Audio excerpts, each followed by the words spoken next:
Hello everyone and welcome back to my channel once again.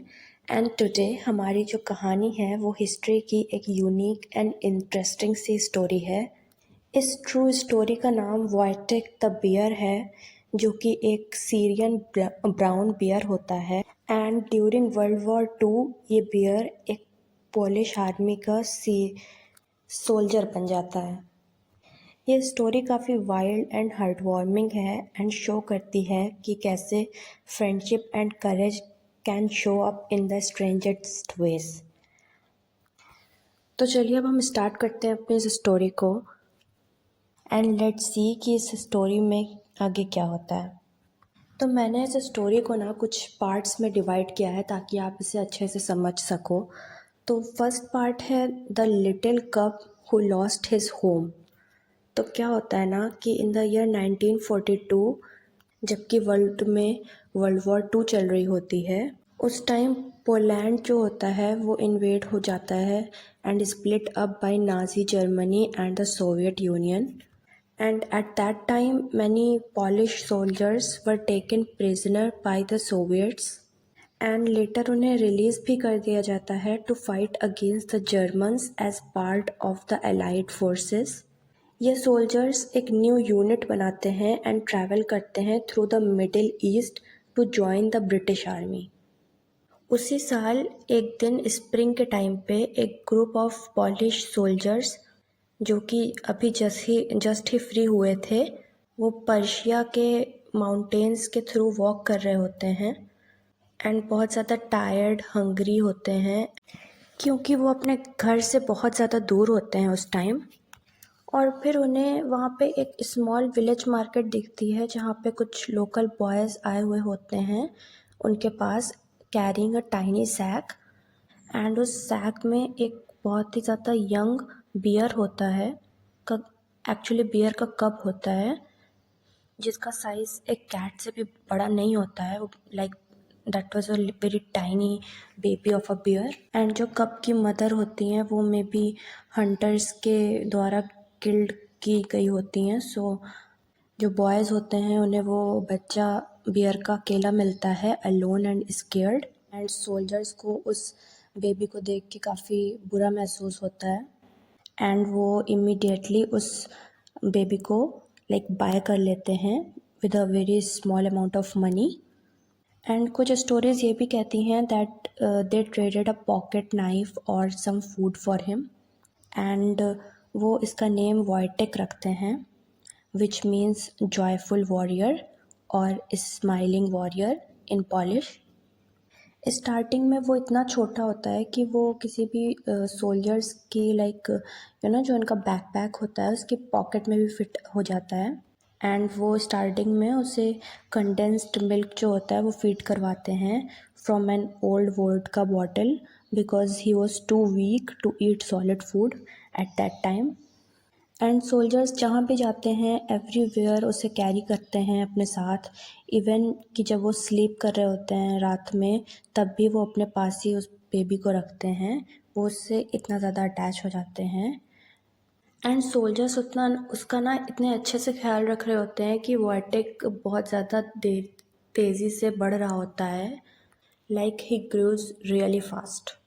And एक fact ये भी है कि जो बियर्स होते हैं वो काफ़ी क्विकर ग्रो करते हैं एंड सून ही उसका जो साइज़ होता है वो एक बिग डॉग की तरह हो जाता है and even bigger than a dog, and he became like a pet and a little brother to the whole unit.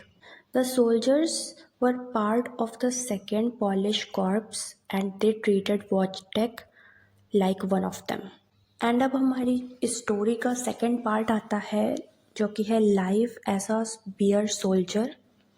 तो सिंस जो वाइटेक रहता है वो बचपन से ही सोल्जर्स के आसपास पला बढ़ा होता है, लाइक ह्यूमंस ने उसको बेसिकली पाला होता है।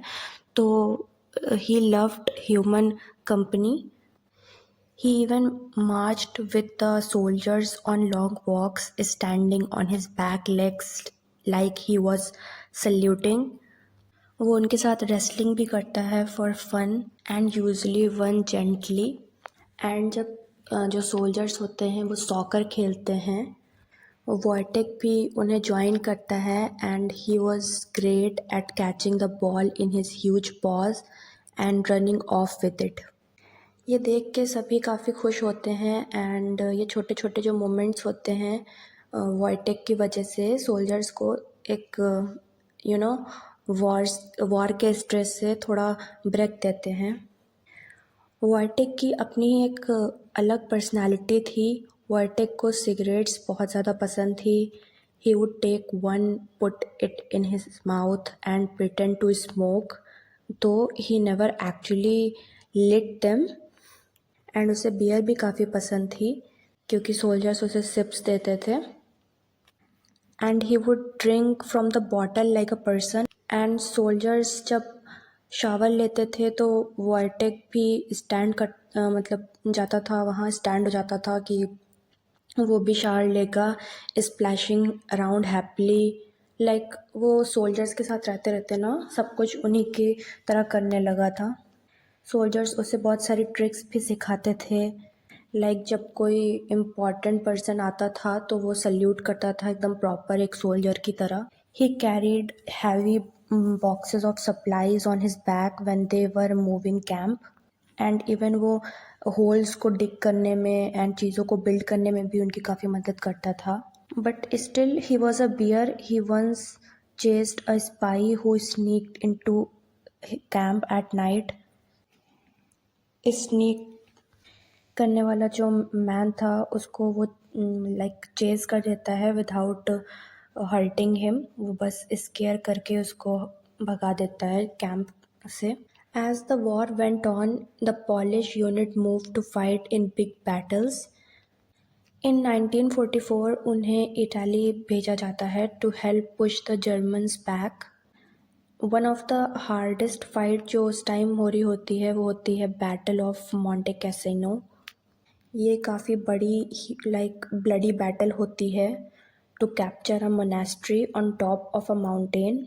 जर्मन्स के जो डिफेंस थे वो काफ़ी स्ट्रॉन्ग थे and the allies needed to carry tons of heavy artillery shells up steep hills every day. And ये करने की वजह से जो सोल्जर्स होते हैं वो काफ़ी ज़्यादा एग्जॉस्टेड हो जाते हैं। एंड तभी किसी के पास ये आइडिया आता है to make Wojtek an official soldier so he could help carry shells to.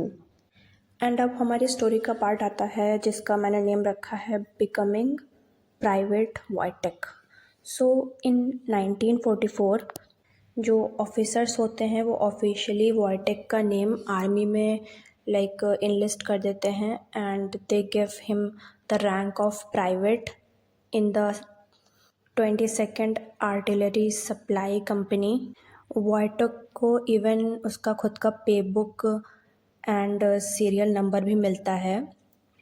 Now he was a real soldier, not just a mascot. The company made a special badge for their uniform picture of a bear carrying an artillery shell. They wore it with pride. और battle के दौरान ना वॉयटेक exactly वही करता है जिसका soldiers hope करते हैं।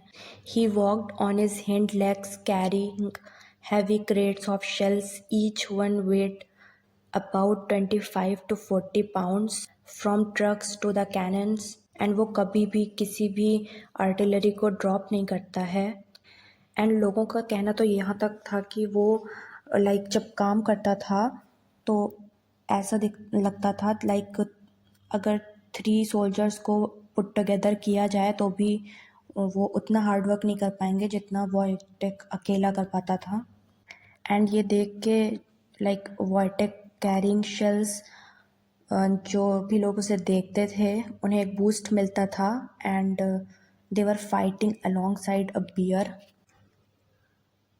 एंड में they won the battle and Wojtek became famous among the allied troops. जो न्यूज़पेपर्स होते हैं वो उसके बारे में लिखते हैं, लोग जो होते हैं वो उसके साथ फ़ोटो लेते हैं एंड वो अपने आर्मी जैकेट में खड़ा होकर सबके साथ फ़ोटो लाइक क्लिक करवाता है एज अ सोल्जर। एंड अब इस कहानी का पार्ट आता है जिसका नेम है after the war what happened to Wojtek. So when world war 2 end होती है in the year 1945 Polish soldiers जो होते हैं वो राइट अवे तो घर नहीं जा पाते हैं, क्योंकि जो पोलैंड होता है वो नाउ सोवियत कंट्रोल में होता है, सोवियट्स के कंट्रोल में होता है।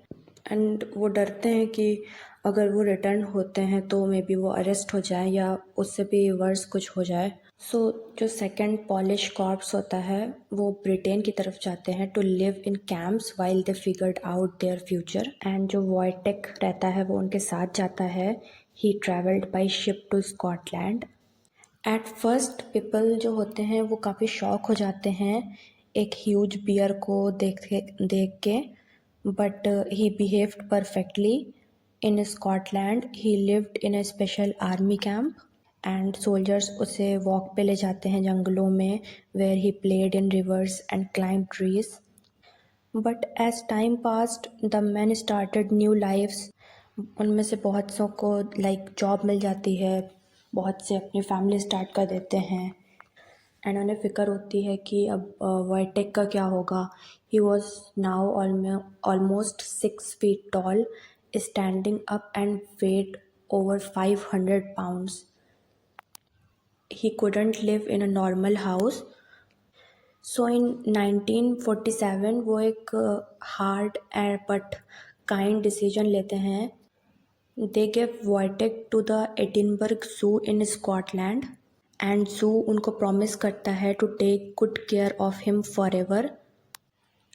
जब वॉयटेक उस ज़ू में पहुंचता है तो 1000 ऑफ पीपल आते हैं सिर्फ उसे देखने के लिए। The soldiers who raised him visited often, bringing him treats like cigarettes and honey. And Wojtek जब भी उन लोगों को देखता था he recognised him suddenly. He stood up, waved and hugged them through the bars. Wojtek lived happily at the zoo for many years. He had a big enclosure, plenty of food, and fans who visited him.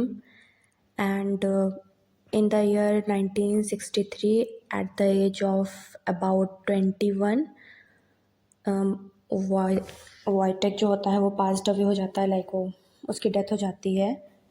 And जो bears होते हैं उनकी usually जो life होती है वो 20 to 30 years होती है इन कैप्टिविटी। एंड वॉयटेक की एज 21 होती है जब वो पास्ड अवे होता है।